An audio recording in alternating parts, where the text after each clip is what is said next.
Hello, everyone. Some interesting developments on Wall Street yesterday. You saw a host of economic data. A lot of it you may not have heard about. For instance, building permits in the US were down 3%, while housing starts were up 5%, but they're actually down 16.8% the month before, so still not very good there. So the housing outlook continues to deteriorate for the United States in terms of supply, with massive immigration levels. Similar story in many a Western economy, of course. In terms of in production in the United States, we saw industrial production was flat, that's zero, flatlining. We saw manufacturing was down 0.3%, so a gain in contraction after over a year now of basically being in recession. Not good data at all. In Japan, we saw GDP for Q1 was down 0.5%, and everyone's very bullish about interest rate hikes. But when you have an economy that's contracting with a lot of questions over its industrial production as well, I don't see the BOJ as being urgent about raising rates this year. They will want to raise rates away from crisis lows, but not in an overly aggressive way. It would be very untoward to undo the progress that's been made in the Japanese economy. And with the economy still contracting, that's hardly in the environment to be focused on fighting what is still quite modest inflation there. Overall, in the US, the key point probably was that the Federal Reserve commentary from presidents, etc., officials, was very much as what I've been saying over the last couple of days, since everyone had that massive reaction to that inflation data, is that it's still not good enough for rate cuts. I think I was the only person on the day who was saying, yes, so that means there's not going to be rate cuts because it's still too high. And we've got to remember that inflation in the US has reaccelerated from 3.0% to the mid threes and is sticky here. That's not an environment for the Fed to cut rates. Now, if the Fed were to see inflation numbers, headline and core, have a 0.2 print in front of them, then the Fed would immediately begin to cut rates, I think. So there is a chance of 1 to 2 rate cuts this year, but there's an equal chance of no rate cuts this year. So don't get too excited about rate cuts there. The equity market, why I mentioned that economic data, really is still stretching away from Main Street fundamentals, which are not good in the United States at the moment, and they are deteriorating. And that's one of the reasons why people want to buy stocks, because the economy is deteriorating, so the Fed will cut rates. But stock markets aren't solely determined by interest rate settings.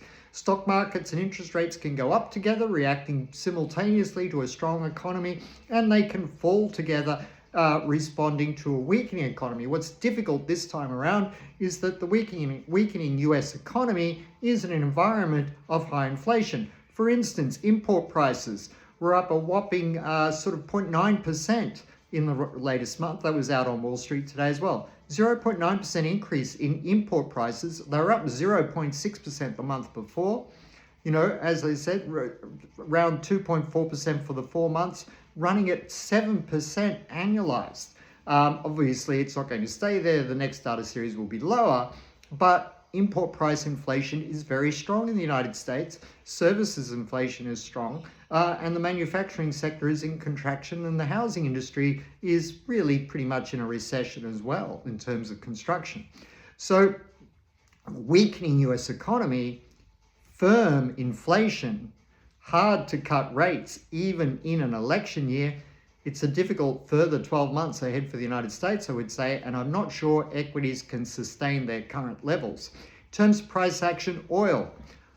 Oil's up. I saw some commentary, people saying oil is up because inflation in the US is moderating. Well, that's a non-starter as a logical argument in my book.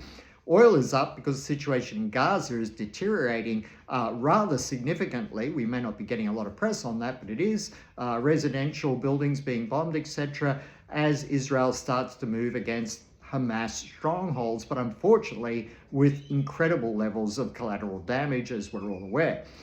Spain has just disallowed ships carrying arms to Israel to dock there. So there is a growing pressure against overdoing the situation there, and even Biden has come out and said Israel is not to move on Rafah. But so those pressures there are building. I guess what I'm trying to say is not a political point. The situation in Gaza is worsening, which is heightening tensions in the Middle East, and that is why the oil price is rallying. In fact, I think the oil price is going to move back up to, it's just under 80 now, to around $85, and that could be a nice little trade. Gold's been very strong, could be due for some consolidation here, but still very strong for the long-term outlook indeed.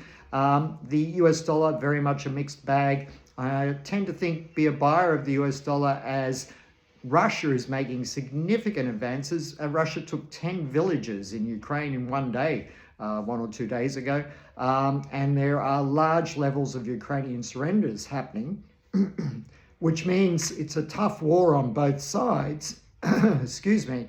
But the point is, geopolitical tensions could surprise to the upside after they had looked to be moderating for a while. And that is why I think the US dollar could be firm as well. Have a great day. I hope this helps. All the best. Cheers.